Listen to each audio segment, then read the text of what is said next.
आज सकाळी राज्याचे उपमुख्यमंत्री अजितदादा पवार यांचं विमान अपघातात निधन झाल्याची बातमी कळली। खरं तर दादाच्या जाण्यानं या उभ्या महाराष्ट्राचं नुकसान झालेलं आहे। त्यांच्या दुःखद निधनामुळे एक अत्यंत कर्तबगार, स्पष्ट वक्ता आणि विकासोन्मुख नेतृत्व गेलं। महाराष्ट्राच्या राजकारणात कधीही न भरणारी पोकळी निर्माण झाली। महाराष्ट्राच्या जनतेला कायम त्यांची आठवण राहील असं मला वाटतं।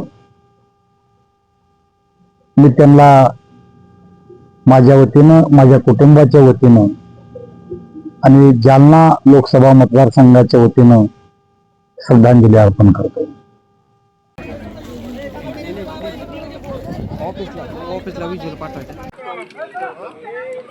तिकडून मागणं गाडी येईल गावातून, त्यांना सांगा गाडी गावातून घेऊन यायला। पाणी संपलंय, त्यातलं पाणी संपलंय, काय करतोय तो?